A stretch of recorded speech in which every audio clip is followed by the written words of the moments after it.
मौनी अमावस्या पर महाकुंभ में त्रिवेणी संगम के स्नान के लिए करोड़ों श्रद्धालु पहुंचे थे। बुधवार को सुबह 8:30 बजे तक ही 3 करोड़ से अधिक श्रद्धालु स्नान कर चुके थे। लेकिन महाकुंभ के इस उल्लास के बीच रात को 1 बजे मची भगदड़ की सूचनाओं ने देश और दुनिया भर में फैले करोड़ों लोगों को चिंता से भर दिया। हर कोई जानना चाहता है कि आखिर रात में 1 बजे ऐसा क्या हुआ था कि महाकुंभ में भगदड़ मच गई। इस भगदड़ में कुछ लोगों की मौत और कई के घायल होने की सूचनाएं आईं। भगदड़ की सूचना मिलते ही मुख्यमंत्री योगी आदित्यनाथ ने लखनऊ में उच्च स्तरीय बैठक बुला ली।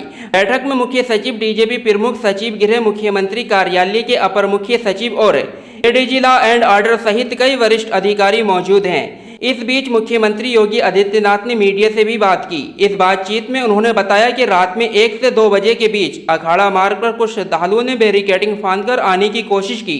इसी कोशिश में वे घायल हो गए। उन्हें तत्काल अस्पताल पहुंचाकर उनके इलाज की व्यवस्था की गई है। उनमें से कुछ श्रद्धालु गंभीर रूप से घायल हैं। बता दें कि अखाड़े के अमृत स्नान की दृष्टि से अखाड़ा मार्ग पर बैरिकेडिंग की गई थी। आइए आपको सुनवाते हैं मुख्यमंत्री जी ने क्या कहा। प्रयागराज महाकुंभ में श्रद्धालुजनों की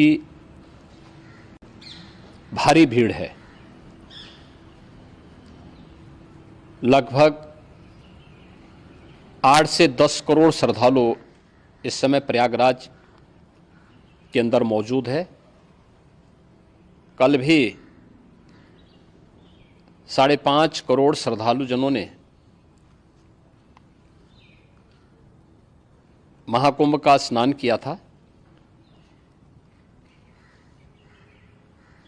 ये जो भारी दबाव श्रद्धालुजनों के कारण और श्रद्धालुओं के संगम नोच पर जाने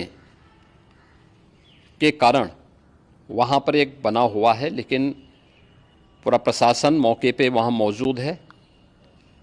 रात्रि को 1 से 2 बजे के बीच में अखाड़ा मार्ग पर, जहाँ पे अखाड़ों के अमृत स्नान के दृश्य से बैरिकेड्स भी किए गए थे, तो बैरिकेड्स को फांद करके आने में कुछ श्रद्धालु गंभीर रूप से घायल हुए हैं।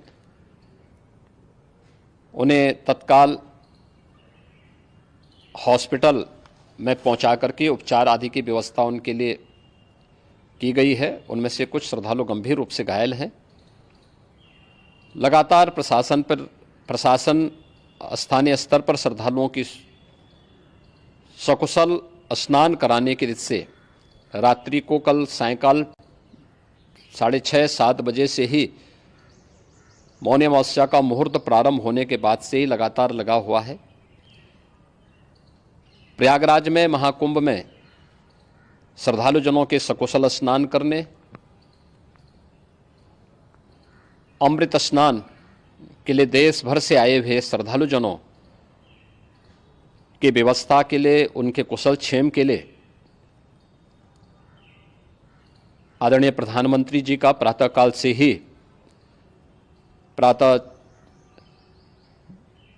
से ही उनके लगभग 4 बार प्रधानमंत्री जी ने हालचाल लिया है।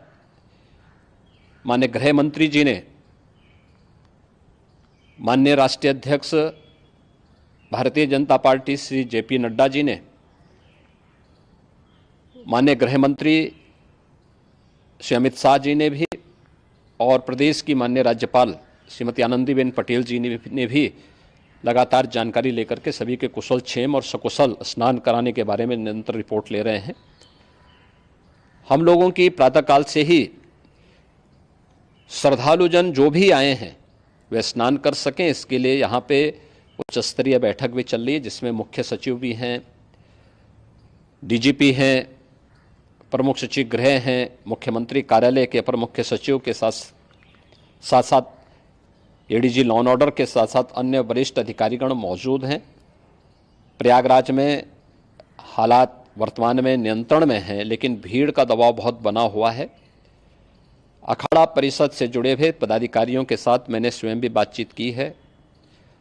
आचार्य महामंडलेश्वरों से भी, पूज्य संतों के साथ भी मेरी बातचीत हुई है, और पूज्य संतों ने बड़ी ही विनम्रता के साथ इस बात को कहा है कि नहीं, श्रद्धालु जन पहले स्नान करेंगे और फिर जब उनका दबाव कुछ कम होगा और वे सकुशल वहाँ से निकल जाएंगे, तब हम लोग स्नान करने के लिए संगम की तरफ जाएंगे। अभी पहले श्रद्धालु जनों को, चूँकि देश भर से आए हैं, तो इसके लिए उन्हें सभी अखाड़े इसके लिए सहमत हैं और सभी लोग इस व्यवस्था के साथ जुड़े हुए हैं। लगातार इस दिशा में हम लोगों का प्रयास है कि जो अब तक प्रातः काल से ही आपने देखा होगा, कल मैंने बताया कि कल लगभग 5.5 करोड़ श्रद्धालु कल महाकुंभ का स्नान किए हैं और आज प्रातः काल तक लगभग 8:30 बजे तक 3 करोड़ से अधिक श्रद्धालु स्नान कर चुके हैं और ये लगातार जारी है। लेकिन संगम नोच पर, अखाड़ा मार्ग पर, नागवासुकी मार्ग पर लगातार दबाव बना हुआ है और वहाँ पर श्रद्धालु जनों की सुविधा के लिए भी हर प्रकार की वहाँ पर प्रशासन पूरी मुस्तैदी के साथ लगा हुआ है। और इसीलिए मेरी अपील है पूरे प्रदेशवासियों से, पूरे देशवासियों से और सभी श्रद्धालुओं से भी, सभी पूज्य संतों से भी,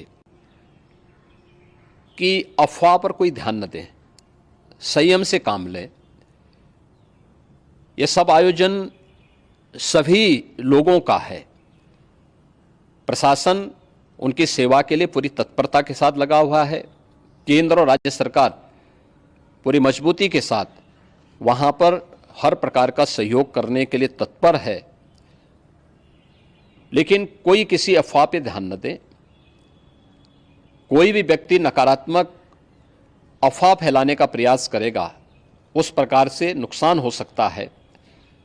और जहां पर हैं आप, लगभग 15 से 20 किलोमीटर के दायरे में अस्थायी घाट बनाए गए हैं, उसमें कहीं भी वे स्नान कर सकते हैं। आवश्यक नहीं कि संगम नोच की तरफ ही आएं, क्योंकि भीड़ देखते हुए, खासतौर पर जो बुजुर्ग हैं, बच्चे हैं, श्वास के रोगी हैं, उनको लंबी दूरी तय नहीं करनी चाहिए और जहाँ पर हैं वहीं पर आराम से पहले स्थिर होकर के कार्य करें, वहाँ पर रह करके। और जो नज़दीक के घाट हैं, उसी नज़दीक के घाट में स्नान करेंगे। सब गंगा जी के ही घाट हैं और गंगा जी के इस घाट में वही पुण्य प्राप्त होगा। ये मौनी अमावस्या है। मौनी अमावस्या में स्नान का महत्व है। संगम में स्नान का दबाव बहुत ज़्यादा है, इसलिए सभी लोग अगर वहाँ पे इसमें अपना सहयोग करेंगे तो सकुशल हम सभी श्रद्धालु जनों को वहाँ पर स्नान करने में सफल होंगे। और फिर इसके उपरांत अमृत स्नान के लिए पूज्य संतों से भी, अखाड़ों से भी हम लोग अनुरोध करेंगे। जो घायल हैं, गंभीर रूप से घायल हैं, उनके उपचार की तत्परता के साथ व्यवस्था भी की गई है।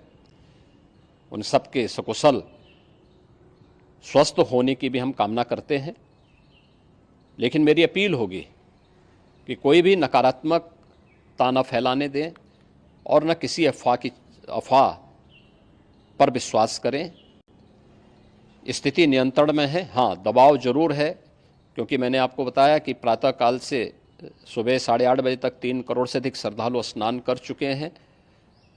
और पूरे मेला क्षेत्र में अगर हम देखेंगे, प्रयागराज में हम देखेंगे, तो लगभग 9 से 10 करोड़ श्रद्धालु इस समय वहाँ पर मौजूद है, जिसमें से 3 करोड़ यह वापस जा रहा है। इसके लिए रेलवे ने भी मेला स्पेशल लगाई हुई है। प्रातःकाल से लगभग 40 मेला स्पेशल प्रयागराज स्टेशन से और जोशी स्टेशन से, अन्य स्टेशन से श्रद्धालुओं को लेकर के सकुशल स्नान कराने के बाद उनको लेकर के गंतव्य की ओर आगे बढ़ी है। और लगातार ये प्रक्रिया वहाँ पर आगे बढ़ाई जा रही है। होर्डिंग एरिया भी बनाए गए हैं। प्रशासन जो वहाँ पर डायरेक्शन दें, मुझे लगता है सब लोग उसका पालन करेंगे तो सकुशल, क्योंकि पूरा दिन भर देर रात्रि तक अमृत स्नान का मुहूर्त है। मौनी अमावस्या का जो मुहूर्त है पूरे रात्रि भर है। इसलिए ये नहीं हो केवल इस पे कि हम अभी स्नान करेंगे, आवश्यक नहीं, कभी भी आप स्नान कर सकते हैं। तो उस पर ज़रूर सभी से मेरी विनम्र अपील होगी कि वे लोग उस पर सहयोग करेंगे तो सकुशल सभी को स्नान कराने में और सकुशल इस महापर्व को आयोजित करने में प्रशासन को और शासन को मदद मिलेगी। विराजमान थे और हमारे हजारों की संख्या में संत महात्मा जो नागा सन्यासी है वो अपने अस्त्र शस्त्र लेके लिए अपना कूच करने को तैयार हो रहे थे। इतने में हमें समाचार मिला कि कुछ जो भी हुआ है जो आपके द्वारा आपको पता है, मैं नहीं कहना चाहूँगा, इसीलिए हमने तुरंत निर्णय लिया कि जनहित को देखते हुए हमें कुछ काम करना चाहिए, कुछ अच्छा निर्णय लेना चाहिए। इसीलिए हमने निर्णय लिया है कि हम ये स्नान नहीं करेंगे, बसंत पंचमी का स्नान करेंगे। और आपने पूरे प्रयागराज में देखा होगा यहाँ करोड़ों की संख्या में श्रद्धालु है और जब हमने कल यहाँ भीड़ देखी थी हमें तभी लगा था कि इतना श्रद्धालु पे कंट्रोल करना कोई छोटी बात नहीं, बहुत बड़ी बात है। बिल्कुल, आज अनुमान ये था कि लगभग 10 करोड़ लोग स्नान करने के लिए आ रहे हैं। बिल्कुल आपने ठीक कहा, हमारा भी अनुमान जो कल हमने शाम को लगाया था, करीबन लोगों ने कहा था कि महाराज इसमें 12 करोड़ से ऊपर श्रद्धालु यहाँ पहुँच चुका है। अब इतना श्रद्धालु कोई पक्के घाट तो यहाँ प्रयागराज में नहीं है, कच्चे घाट है और कच्चे घाटों में से भी बहुत कम जगह जहाँ पे स्नान हो रहा है। इसीलिए मैं समझता हूँ ये सब हादसा हुआ है।